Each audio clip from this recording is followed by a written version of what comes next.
This is my first video update from Athens, Greece on this Sunday afternoon. Let's take a walk right down here to Syntagma Square and see what's going on with the protests. Early this morning there were protests. Things got pretty violent. The protest was about the train accident, the train tragedy that took place last week. And people, as I said in my video yesterday, are very, very upset, very angry.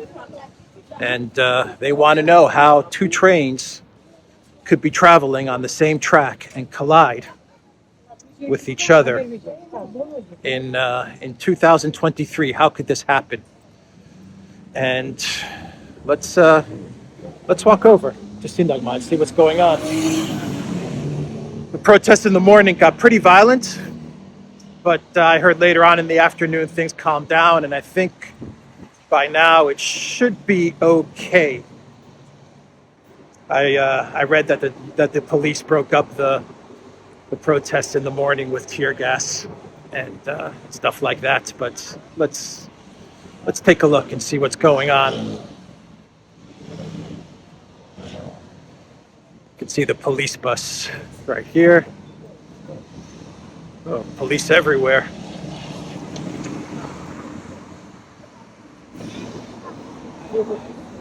Wow, a lot of police.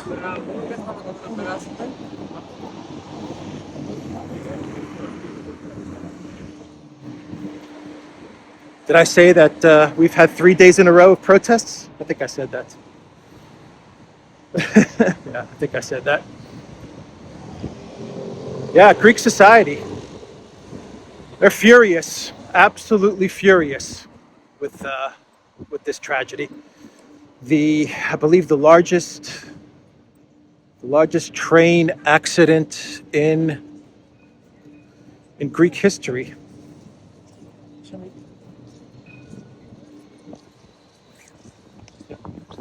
So they're cleaning off the paint, the graffiti that they sprayed on the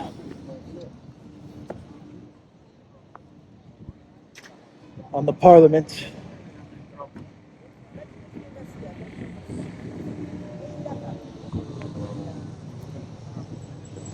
And many of the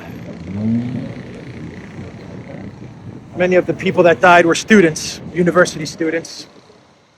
So yeah, things have calmed down, but something's going on over there. Let's take a look. Let's cross the street and take a look.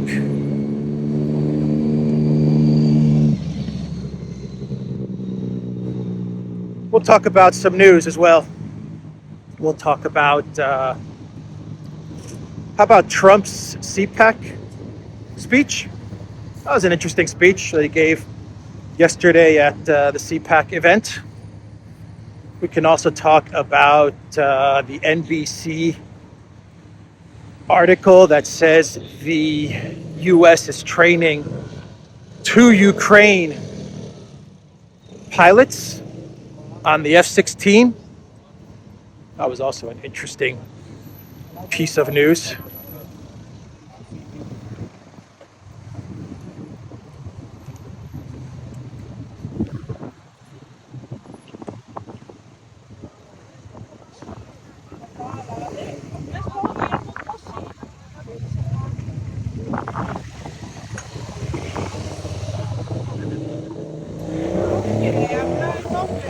Let's see what's going on here.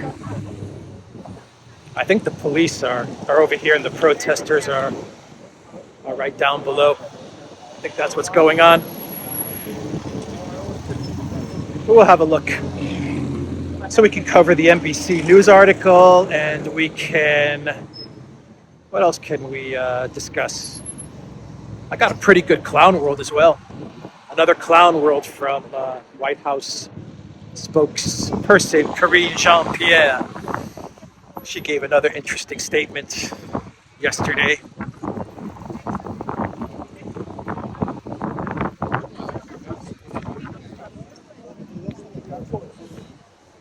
Okay.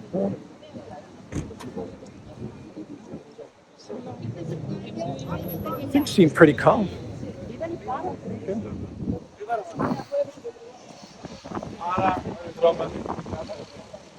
It just looks like a few protesters are still over there by the steps. And the police have created a type of barricade. Okay. Let's talk about Trump's speech at CPAC. And interesting speech, good speech overall. He played to the crowd. He was playing to the crowd in what he said. He said he's going to take on the deep state. That got a lot of applause. He also let's go down here. He also called out the freaks and the neocons and the rhinos, Jeb Bush and George Bush, I think, and Mitch McConnell. I'm not sure. He rattled off a few names, and he called them the freaks and the neocons. That was also an interesting line. It got a lot of applause. If Trump does win, though, if you win Trump, don't appoint Bolton to a position or Pompeo. You can't do that now once you've called out the neocons. And stay away from Lindsey Graham. But yeah, that line was interesting. He said he can end the war in Ukraine in 24 hours. I believe that. He didn't give out his plan. He didn't say this is how I'm going to do it. Obviously, but yeah, I think he can end the war in 24 hours. It's real simple, actually. All he has to do is the same exact thing he did when he destroyed ISIS, as he says. He destroyed the caliphate. He didn't really destroy the caliphate. He didn't really launch any massive attacks against the caliphate. All Trump did was he stopped funding ISIS. That's it. Obama was dishing out cash to IS to try and overthrow Assad, and Trump just stopped giving them money. That's it, and they crumbled like next day. So that's all Trump has to do to end the conflict in Ukraine is just stop funding Zelensky, and within 24 hours, Ukraine would be at the peace table with Russia. They would be calling up Putin, begging for negotiations. So.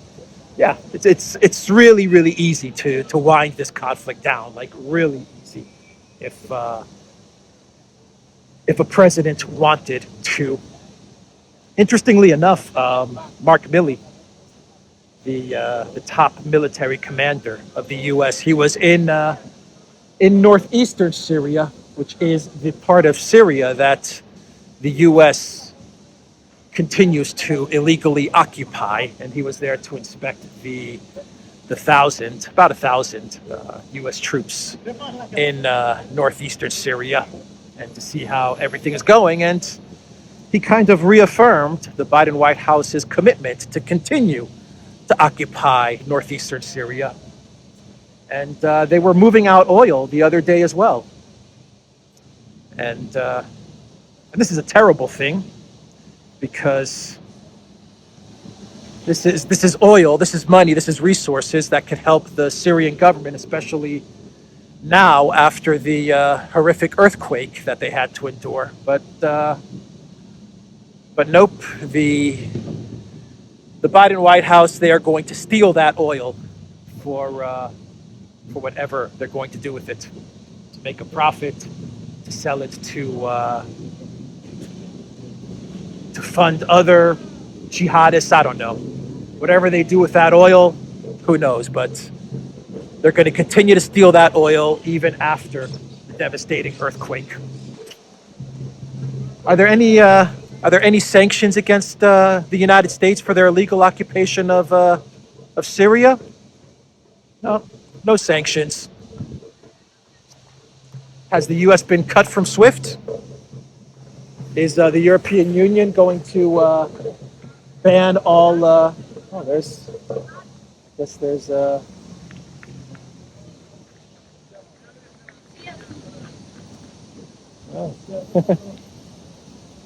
Interesting. Yeah, is the EU going to ban flights to the U.S. in protest of the illegal occupation of northeastern Syria? No, nope, not going to happen. Anyway, back to Trump's speech. I mentioned Syria, so I kind of went off on a bit of a tangent there. But what else did Trump say? He said he can end the war in 24 hours. He said he was the only president that has not started a war. Okay, has not started a big war. This is kind of true. You have targeting Soleimani. That was not a good look. You have the Caesar sanctions against Syria. That's not a good look. Occupying a third of Syria, not a good look. But you know, I guess he can kind of get away with that claim, kind of. He talked about the fact that he wasn't soft on Russia, and he mentioned the javelins. He was like, "I sent 1,000 javelins to Ukraine," while the Biden White House sent pillows. And then he said he tried to. He was the first president or the only president that shut down the Nord Stream pipeline by telling businesses not to work on the pipeline, or else they would get sanctions or something like that. And he said that Biden started up or allowed the businesses to continue to work on the Nord Stream pipeline, Nord Stream 2. He said that as well. He's obviously, like I said, he's playing to the crowd, and he's not being 100% factual on all of this. For example, the javelins. He sent 1,000 javelins, he said, to Ukraine. True, but those javelins, they got knocked down by the Russian military pretty early on in the conflict. I don't see the military-industrial complex. I don't see them talking too much about the javelins anymore. Actually, don't see many javelins being sent to Ukraine either. The Russians figured those things out pretty quickly, and they destroyed them pretty quickly. So, he mentioned Georgia. He said that Russia, that under Bush, Russia invaded Georgia. He said that under Obama, Russia annexed Crimea, and now you have the invasion under Biden, and under Trump, nothing happened because Trump said that he would warn Putin not to do anything. I don't think that a warning from Trump would have stopped Putin from doing anything if Trump would have allowed it to get to where Biden allowed it to get to. And I don't think Trump would have provoked Russia either, like the Biden White House deliberately provoked Russia.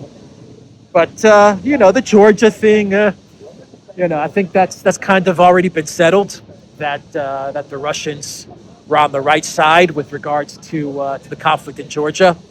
Even the EU had to come to that conclusion when they did an investigation.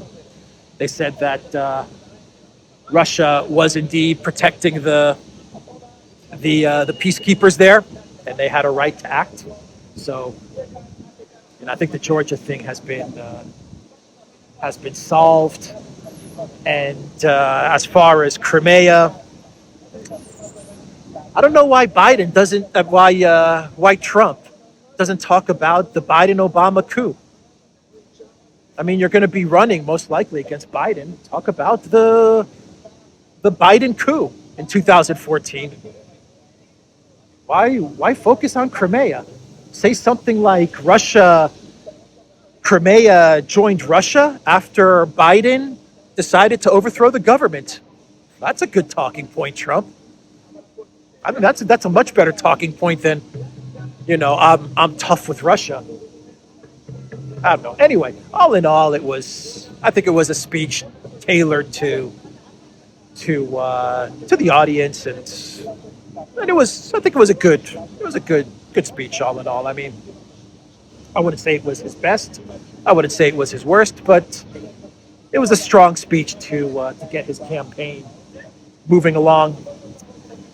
Let's talk about this Newsweek article. This Newsweek article, which claims that the U.S. Newsweek, sorry, NBC News. Did I say Newsweek? NBC News article, which is saying that the U.S. is training 2 Ukraine pilots to see if they're going to be able to fly those F-16s. The 2 pilots that the U.S. is training. One of them is called Maverick, and the other one is called Iceman. Yeah, this is just this is ridiculous stuff. These are signs of a Biden White House in absolute desperation and panic. So the story goes, the Biden White House brought over 2 Ukraine pilots to the U.S.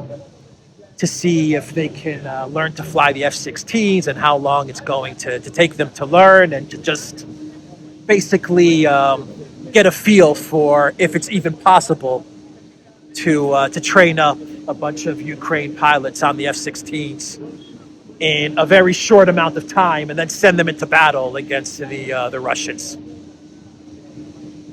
I don't know what to say. I find the whole thing just desperate. It really just reeks desperation from the Biden White House. The program is about assessing their abilities as pilots so we can better advise them on how to use capabilities they have, and we have given them, a Biden administration official explained. Yeah, the program has 2 goals: improving the Ukrainian skills and assessing how long it will take to train them to effectively operate F-16s and other Western-made warplanes, according to this Biden admin official. So if it only takes them like 2 weeks, then, bring over 100 Ukraine pilots, right? Put them on the 2-week crash course, the 2-week F-16 crash course, and then send them into battle against Russian air defense. Seems like a solid idea, a real solid idea. If there's going to be any F-16s entering Ukraine, they're going to be piloted by U.S. and NATO pilots. You can put money on that one. Maverick and Iceman. Who was it? Goose and his son in Top Gun 2? Rooster? It's going to be Maverick and Rooster. They're going to be the pilots. How about this article from the BBC? Was it from the BBC? Yeah, the BBC. The BBC conspired in the campaign of fear that kept Britain locked up. What's going on there with Matt Hancock? And what did he say? Matt Hancock? That he wants to scare everybody? He wants to keep Britain frightened? He wanted to frighten the pants off of everyone. Health Secretary Matt Hancock. Yep. A lot of people are going to start to get thrown under the bus. That's for sure. You know who's not going to get any of the blame? Big Pharma. They're not going to get any of the blame. You can take that one to the bank as well. But looks like Matt Hancock, you're going to be scapegoated. Not that you're not at fault. You're definitely at fault. 100%. But I would say that you're kind of a medium fish. I don't think you're a big fish. You're not a lower level fish either. You're kind of a medium fish in all of this. Anyway, should we do a clown world? The situation in Bakhmut is still very, very bad. From what I understand at this moment, the Ukraine military, they are holding on to one road. That's it. One road is what they're holding on to. And I'm trying to see if I have the name of the road. The road of life is what they call it. Konstantinovka Bakhmut, road of life. That's the one road that kind of can get into Bakhmut and out, though I'm sure the Russians are just pounding that road as well.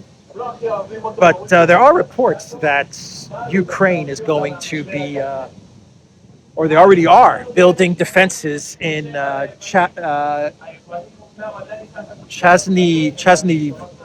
Yar.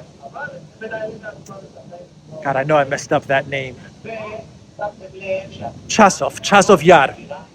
They're building up defenses and fortifications in Chasov Yar, which is an area right next to, in back to the west of Bakhmut.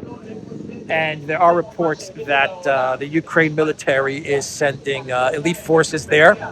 They're sending forces to Bakhmut to try and slow the Russians down.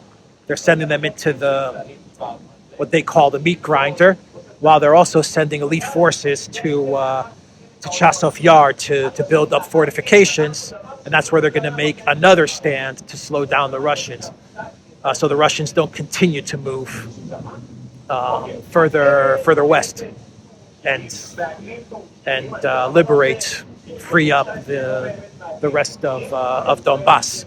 Basically, Kramatorsk and Slavyansk are the two main cities that they're trying to hold the Russians off of.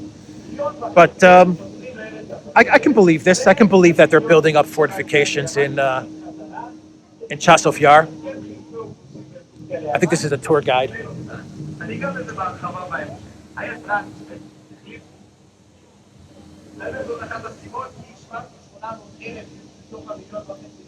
In Espanol. What was I saying? Yeah, Chasov Yar. Zaluzhny is also, they're also, I don't know, are these rumors, or did Zaluzhny, the commander of the Ukraine forces, actually say this? I think he actually said this, that he is preparing a strike force for a big springtime offensive, a strike force to go through towards Zaporozhye, Melitopol, and then Crimea, and split the Russian land bridge in two. That's going to be the big play. And so Zaluzhny said that he's getting this strike force in order.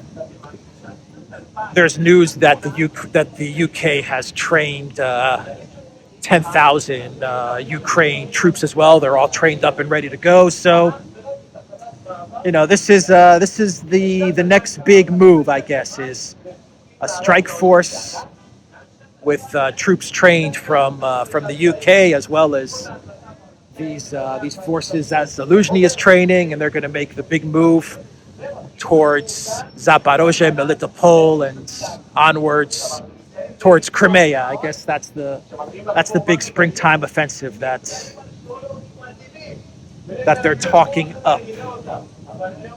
Anyway, that's what's going on in Bakhmut at the moment. That's what's going on in Donbass.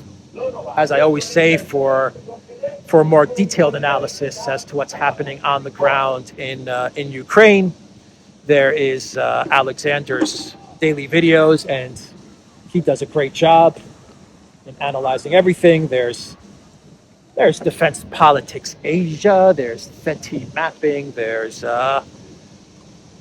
Weeb Union, I believe. He does a really good job. I believe it's WEEB Union. I believe he does a really good job of analyzing everything going on as well. And of course, there's Brian Beletic of the New Atlas, who does a fantastic job analyzing what's going on the ground, as well as broadening things out and adding a geopolitical summary to events happening in Ukraine. So let's wrap things up with a clown world. And this clown world is once again courtesy of Karine Jean-Pierre, the White House spokesperson. She called Joe Bidenopoulos, Greece's favorite son, she called him very brave. A reporter, I think it was Peter Doocy, asked her something about Biden's fears or something like that. And she's like, Biden fears nothing. He fears no one. He fears nothing. And then she said that Biden is very brave because it was Joe Bidenopoulos that traveled to a war zone in Kiev without the protection of the U.S. military So she was like, Biden is the bravest. Brave Bidenopolis. Let me play the video and I'll come back. Why is President Biden afraid of China? The president is not afraid of China. Well, Did you see the president last week when we went to Ukraine, went to Kyiv? This is not a president that's afraid of anything. It was a historic trip that many of you said was brave. So clearly, this is a president that's not afraid to go to a war zone. He's not afraid to go there when there's no military presence on the ground. So there's nothing that this president fears. that was Karine Jean-Pierre, brave Joe Bidenopoulos, who travels to a war zone without the protection of the U.S. military, but she failed to mention that Biden had the protection of the Russian military. And they gave Biden permission to visit Kiev, as they give permission to all of the politicians to visit Kiev. So Biden may not have had the protection of the U.S. military, but he absolutely got the protection of the Russian military. So he was as safe as anyone could be in Kiev. he was safer in Kiev than he is in the White House. Anyway, that's the video, guys. The Duran.locals.com. We are on Rockfin as well. And go to the Duran shop, 10% off. Use the code. Good day. Take care.